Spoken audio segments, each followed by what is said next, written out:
신율의 뉴스 정면 승부 4부 시작합니다. 오늘 아주 정치권에서 가장 주목받은 키워드 알아보는 코너죠. 키워드로 보는 승부인데요. 자, 오늘도 여러분에게 좋은 말씀 해주실 두 분 모셨습니다. 먼저 김민하 시사평론가 나와 계십니다. 안녕하십니까? 안녕하세요. 예, 그리고 국민의힘 김용태 전 최고위원이십니다. 안녕하세요. 네, 안녕하세요. 김용태입니다. 예, 지난주에 못 나오셨죠. 예. 이게 방송이라는 건요, 이렇게 이제 빠지면 딴 사람이 이제 대신 왔는데, 오, 이분이 괜찮아. 그러면은 잘못하면 영영 그냥. 네, 오늘 아주 열심히 잘 해보겠습니다. 그럼요. 제가 오늘 보겠어요. 예. 근데 자, 하여간 이렇게 해야지 참. 첫 번째 키워드입니다. 서울시 김포구. 두 분 김포 사세요? 저는 김포에 살지는 않습니다. 김포 저도 아니시죠? 아닙니다. 예. 예. 김포에 사시는 분들은 지금 굉장히 생각도 여러 가지고 복잡할 것 같은데, 김포시 서울 편입 어떻게 보세요? 근데 왜 이 정권은 자꾸 경기도에 사시는 분들의 마음을 이렇게 흔듭니까? 지난번에는 양평군, 이번에는 김포시. 자꾸 왜 양평이 있었네요. 자꾸 왜 이렇게 싱숭생숭하게 네. 만드는가? 그러니까 이게 사실 뭐 이런 얘기를 하려면은 좀 여러 가지의 어떤 여러 가지 얘기가 집약된 좀 큰 계획을 가지고 얘기를 해야 검증이라는 걸 할 거 아닙니까? 그래서 이게 경제성이 어떻게 되는지, 여러 가지 또 어떤 효과는 어떻게 되는지 등등을 언론이라든가 그리고 뭐 저희 같은 사람들이라도 검증을 해가지고 이게 옳다 그르다 얘기를 할 텐데, 그냥 갑자기 이제 여당 대표가 얘기를 해버리니까 그러면 왜 이렇게 갑자기 얘기를 할까라는 거에 대해서 뭔가 선거용 어떤 뭐 이슈 아니냐. 그러면 선거용 이슈라는 거는 결국 김포시가 뭐 서울이 되는 것이 핵심이라기보다는 그것으로 인한 어떤 효과를 노리고 그렇게 얘기 질러버린 거 아니냐, 이렇게 얘기가 나올 수밖에 없는 거거든요. 그리고 효과라는 거는 예를 들면은 사실은 이제 우리가 서울이 아니어도 살기 좋은 대한민국이 긍정적인 것이지, 서울이 아니면 좀 살기 어려운 어떤 상황에 대해서 그럼 모두가 서울이면 되겠구나 라고 하는 게 해법은 아니지 않습니까?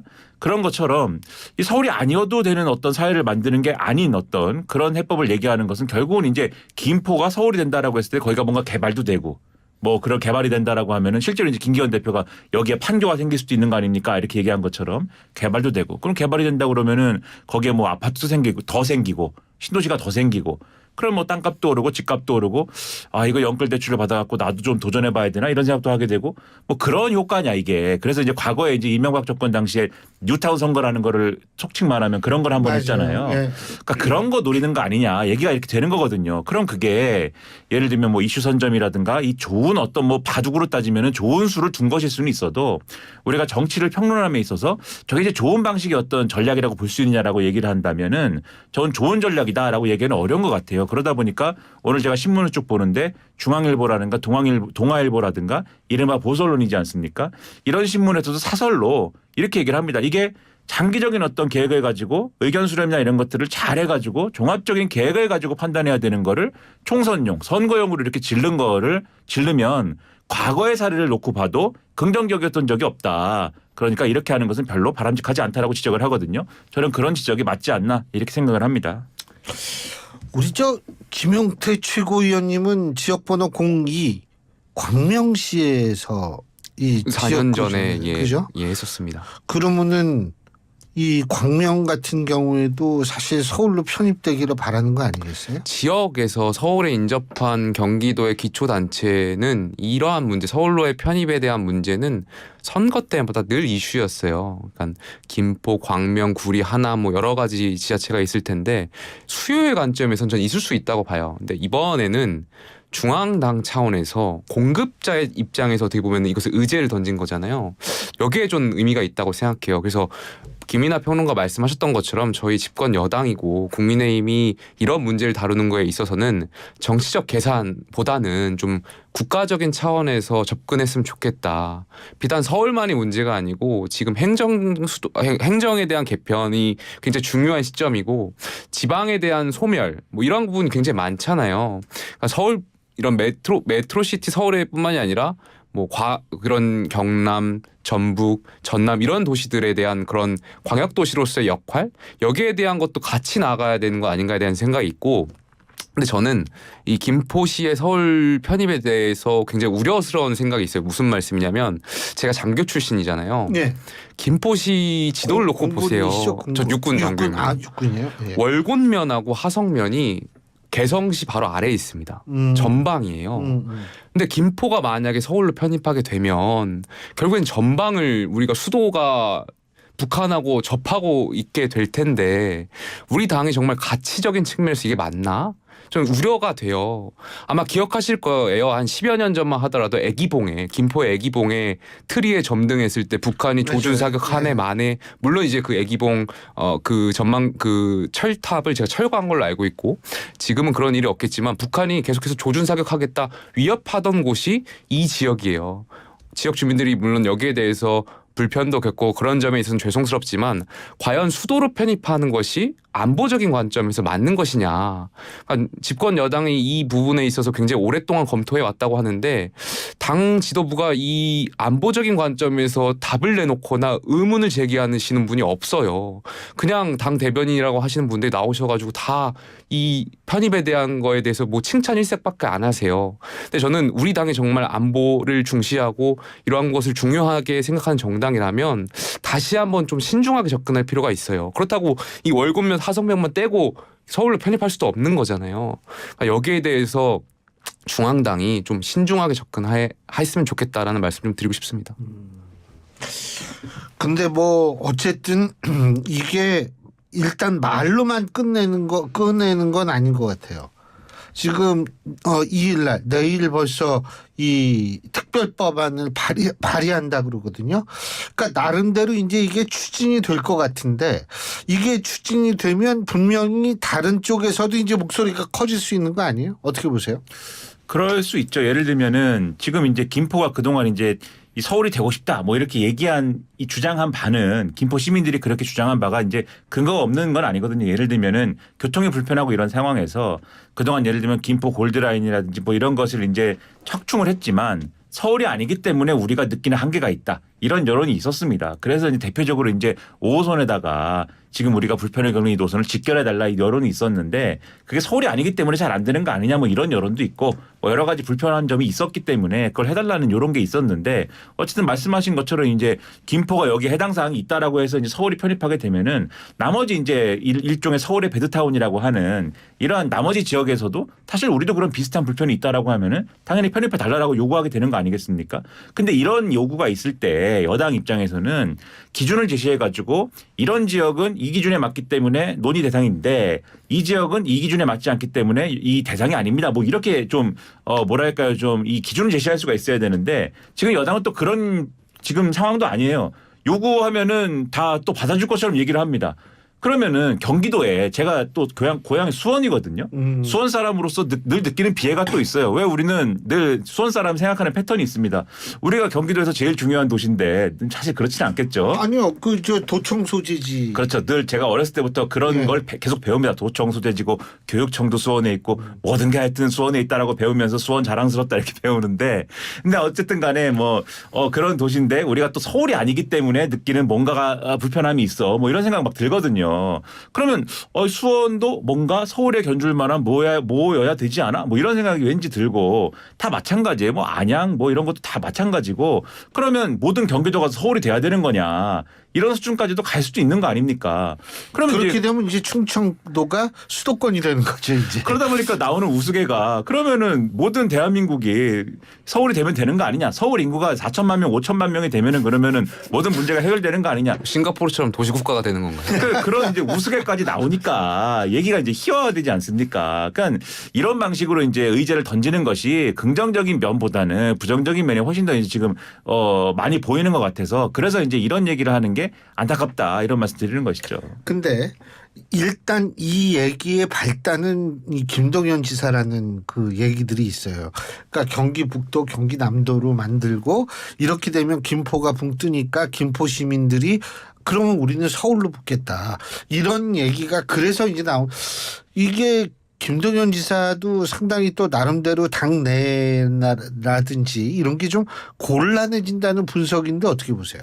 아무래도 말씀하셨던 것처럼 분명히 김동연 지사 입장에서 좀 곤란한 부분이 있을 것 같아요. 경기 남북도가 분도하는 것이 경기도의 이슈인데 김포 시민 입장에서는 경기 북도로 들어가느니 차라리 서울로 편입하는 것이 낫다라는 판단이 있을 수 있고 그러다 보니까 여기에서 좀 힘을 얻은 것일 텐데 글쎄요 김포에서 저희 당에서 이제 국회의원 선거를 준비하시는 분들 입장에서 분명 유리한 측면도 있겠죠. 그런데 아까 김민하 평론가 말씀하셨던 것처럼 국민들이 다시 되물을 거예요. 기준이 무엇이냐? 김포만이냐? 그럼 구리, 하남, 그러니까 서울하고 인접해 있는 경기도가 만약에 서울로 편입한다는 기준이 서면 그럼 그 다음에 그 광명이나 김포하고 인접해 있던 경기도, 안양 뭐 이런 데는 또 어떻게 할 거냐. 기준이 도대체 뭐냐. 여기에 대한 질문이 또 이어질 거기 때문에 물론 이것이 정치적 계산에 있어서는 이득이 될 수는 있겠지만 저희 국민의힘은 저는 그런 포퓰리즘이나 이런 건 좀 안 했으면 좋겠다. 지양했으면 좋겠다. 이런 생각이 있습니다. 그 경기 남북도 문제에 대해 말씀을 드리면은 그러니까 경기 남북도 문제는 사실 이게 이슈가 굉장히 오래됐습니다. 몇십 년째 얘기하는 얘기예요. 사실 제가 수원 사람이라고 말씀을 방금 드렸지 않습니까? 수원은 그럼 남도에 속하겠네요. 그러니까 이런 게 있어요. 지금 이제 도청 수재지라고 말씀드렸잖아요. 네. 그런데 경기도가 생긴 게 가운데 서울이 있다 보니까 수원에서 생각할 때 사실 북도에 만약에 분도가 되면 북도에 해당할 경기 북부의 경우에는 사실 가깝게 느껴지지가 않습니다. 거리상. 그러다 보니까 지금도 경기도에 운영을 할 때 의정부에 제2청사가 있잖아요. 예. 그러니까 사실은 이제 경기 북부의 행정에 약간 이 일종의 이제 중심 같은 역할을 의정부에서 하게 되는 그런 이 고충이 있는데 그러다 보니까 경기도 차원의 무슨 모임을 한다거나 회의를 한다고 할 때는 서울에서 모여야 되는 거예요, 사실. 그런 일들이 늘 지금까지 있습니다. 서울이군요. 그렇죠. 예? 그런 이제 좀 어려움들이 있습니다. 그래서 늘 분도해야 되는 거 아니냐라고 하는데 만약에 분도를 하게 되면은 북부하고 남부하고 또 경제력 차이가 좀 있습니다. 냉정하게 얘기해서 아무래도 북부의 경우에는 휴전선도 있고 하니까 요 맞닿아 있는 부분들이 있으니까 발전이 좀 더딘 부분들이 있잖아요. 여러모로 개발 제한도 예. 있고. 그래서 늘 그게 이슈였기 때문에 김동연 지사가 이제 이걸 추진한다고 할 때 생뚱맞게 들리지는 않아요, 사실. 그거 추진한다고 하면 할 수도 있고 반대한다고 하는 목소리도 있을 수 있다라는 이슈인데 김포시가 서울이 돼야 된다라고 하는 이슈는 사실 우리 국민들이 사실은 이번에 처음 들어본 겁니다. 이 얘기는. 김포 시민의 경우에는 이제 좀 그런 여론이 있을 수도 있었겠지만 그래서 이게 사실은 뭐 지금까지 맥락으로서는 사실 뭐 연결된 맥락이다라고 말할 수도 있겠지만 사실 지금 선거를 앞두고 우리가 접하는 맥락에서는 이게 좀 어떤 좀 뭐랄까요 갑자기 나온 이슈다라는 어떤 그러한 어떤 부분에 있어서는 좀 다른 이슈다 저는 그렇게 생각이 되고 남북 이 경기 북도 남도의 문제하고는 좀 차원이 다른 얘기 아니냐 저는 그렇게 좀 생각이 됩니다. 서울 민심은 어떻게 반응할 것 같으세요? 서울은 좀 지역마다 나눠서 봐야 될 것 같아요. 분명히 서울의 외곽 지역 뭐 저희 당의 이제 김재섭 당협위원장도 말씀하셨지만 도봉 같은 경우에도 서울시지만 서울 시민으로서 누리는 그러한 것이 사실 어떤 재원의 분배 과정에서 소외된 적도 있었고 그런 측면에서 굉장히 아쉬워할 텐데 김포가 만약에 서울로 편입하게 되면 또다시 재원이 분배되는 과정에서 또 그런 소외받았던 지역들이 또다시 소외가 될 수 있는 그런 것들이 있기 때문에 서울 시민들 입장에서도 아마 지역을 나눠서 좀 봐야 될 부분이 있을 것 같아요. 저 지금 말씀하신 것처럼 예를 들면은 이제 지금 도봉구의 이제 김재섭 위원장 같은 경우에는 이거 쓴소리 하는 거지 않습니까? 또 그 예를 들면은 지금 서울에 지금까지 서울의 자원이 제대로 배분되지 않은 좀 뭐 그들의 기준에 생각할 때 열악한 그러한 구의 경우에 지금 배려를 받아야 되는데 김포라든지 하남이라든지 이러한 여러 지금까지 어쨌든 새롭게 편입돼야 된다라고 지금 생각하는 그러한 구들이 편입이 됐을 때 그러한 지자체들이 편입이 됐을 때 거기로 배분되는 자원들이 추가적인 어떤 수요가 생기는데 지금 당장 서울에서 이제 좀 빈약하게 배분되는 어떤 그러한 구라고 했을 때 충분히 이제 수요가 되겠느냐 배분이 되겠느냐 이런 의문을 가지는 거거든요. 그러면 이제 사실은 그런 이 형평성에 대한 논란이 저는 바람직하다고 보지 않는데 그건 또 이 배분을 어떻게 할 거냐 분배를 어떻게 할 거냐에 대한 어떤 설계를 잘해야 되는 문제지 누구를 새로 편입해 갖고 뭐 새로운 문제가 생기는 건 아님에도 불구하고 그런데 그러한 논란이 또 각 지자체별로 서로 그걸 가지고 또 어떤 경쟁 논리가 돼 갖고 갈등을 빚어지는 것 자체는 또 이건 나쁜 거 아니겠습니까? 좋지 않은 거 아니겠습니까? 그런 것까지 해결할 보관을 가지고 지금 추진하는 거냐에 있어서는 그렇지 않은 것 같다. 그래서 좀 우려가 된다. 이 말씀 드리는 겁니다. 알겠습니다. 제가 이 얘기가 요새 제일 핫한 얘기라서 이걸 좀 했는데 두 번째 키워드 잠깐 짚어보고 가죠. 자, 두 번째 키워드 소통과 협치입니다. 그 윤 대통령 시정연설 뭐 사실 전 그 내용을 가지고 얘기하기 쉽지 않아요. 왜냐하면 좀 추상적인 이런 것도 많고 그래가지고 뭐 구체적으로 평가하는 거 좀 그렇습니다만 이 좀 변한 것 같으세요? 어떻게 평가하세요? 좀 뭐 많은 언론들에서도 말씀하셨지만 뭐 전 정부 비판하지 않았던 것, 그다음에 여태까지 대통령이 최근에 연설 보면 반국가 세력 많이 언급하셨는데 그런 이념적인 부분 말씀하시지 않았다는 점, 그러한 측면에서만 보더라도 대통령의 어떤 연설 기조가 많이 바뀌었다라는 생각이 들어요. 그리고 제가 오늘 언론에서도 말씀드렸지만 그 야당 대표를 먼저 호명했다라는 점, 여기에 대해서 뭐 일부 또 국민들은 아예 뭐 그것이 뭐 그렇게 크게 대단한 거야라고 생각할 수 있겠지만 저는 그 사소한 것 자체가 배려라고 생각해요. 제가 오늘 건배사 얘기도 많이 했는데 우리가 보통 그 회식에서 건배할 때 감사합니다 할 때 이 좀 존중하고 고마운 분들 먼저 앞에 호명하려고 하잖아요. 그러니까 그 사소한 것을 생각하는 것 자체가 저는 배려라고 생각하거든요. 근데 여태까지 그런 것을 잘 못했더라면 이번 연설문 안에서 어쨌든 그러한 연설문을 수정해 가면서 배려를 한 번 더 하고 야당 대표를 존중하려고 하는 그 마음가짐이 전 드러났던 연설 아닌가. 뭐 사소한 거라고 지적하실 수 있겠지만 거기서부터 전 시작한다라고 생각하고 있고, 앞으로 이것을 계기로 좀 야당과의 만남, 대화 더 늘려나가셨으면 좋겠다라는 말씀 드리고 싶습니다. 제가 제일 싫어하는 게 건배사예요. 그러니까는 좀 진작에 이렇게 하시면 얼마나 좋습니까? 그러니까 전 정권 탓하지 않고 최소한의 야당 대표에 대해서 최소한의 존중하면서 만나야 된다고 했을 때 만나고, 그러니까 사실 지금 말씀하신 것처럼 김영태 전 최고 말씀하신 것처럼 사소한 것들이었어요, 사실. 그러니까 뭐 언급하는 순서의 문제, 그리고 공식적으로 야당 대표를 만나는 자리를 만들었다기보다는 연설하기 전에 국회의장이 주도하는 환담하는 자리에 야당 대표가 와서 그 자리에서 잠깐 1분 발언하는 것에 같이 얘기한 정도, 그리고 국회 상임위원장들의 쓴소리하는 거 같이 들은 것, 요 정도인데 그렇게만 했는데도 신문에 대서특필되고 막 일면에 왁수하는 사진이 나고 대통령이 변했다라고 다들 사설을 쓰고 막 사진이 막 엄청난 일이 일어나지 않습니까? 막 엄청나게 다들 칭찬을 하지 않습니까? 진작에 이렇게 했으면 얼마나 좋습니까? 이것만 요 정도만 해도 이렇게 다 칭찬 일색인데 얼마나 좋습니까? 그러니까 이렇게 진작 하시라고 그렇게 말씀을 드렸는데 이제 안 해왔으니 그래서 여기까지 왔는데 어쨌든 지금이라도 했으면 다행인 거고요. 그래서 앞으로도 그런 방향으로 계속해서 가는 게 저는 필요하다고 보고, 그리고 김영태 전 최고 말씀하신 것처럼 이 정도 했으니까 나는 이제 뭐 충분히 했으니까 안 한다 이렇게 가면은 안 하니만 못한 게 되니까 이제는 이런 기조로 가기로 했으니까 앞으로 우리가 쭉 가면서 이 정도 변화에 만족하지 않고 무엇가 변화인지를 앞으로 확실하게 보여주겠다. 이런 태도로 가야 국민들이 좀 냉랭해진 마음을 돌릴 것이다. 이렇게 말씀을 드리면서 그 큰 변화를 저는 상당히 좀 기대를 하고 있습니다. 그 큰 변화라는 건 결국 이재명 대표의 만남 뭐 이런 거겠죠. 근데 그 만나는 것 자체가 이제 뭐 중요하다기보다는 이 스타일이 중요한 거지 않습니까? 만나가지고 예를 들면 냉랭하다 이게 아니라 저는 대통령의 원래 윤석열 대통령의 매력이다라고 하면은 좀 솔직하고 화통하고 그다음에 또 인정할 거 인정하고 이렇게 하는 그렇게 하는 모습들을 국민들은 보고 싶었던 거잖아요. 그런 모습을 통해서 이재명 대표한테 할 말 있으면 하고 그다음에 국회에 좀 어떤 동의를 구할 것은 또 동의를 구하면서 솔직한 속내를 말씀을 하고 이런 것들이 훨씬 필요하다고 보는데 그러한 방향을 확실하게 보여주는 어떤 그런 모습을 이제 보여달라는 겁니다. 근데 또 다른 만남, 이준석 대표 인요한 혁신위원장 만날 것 같으세요?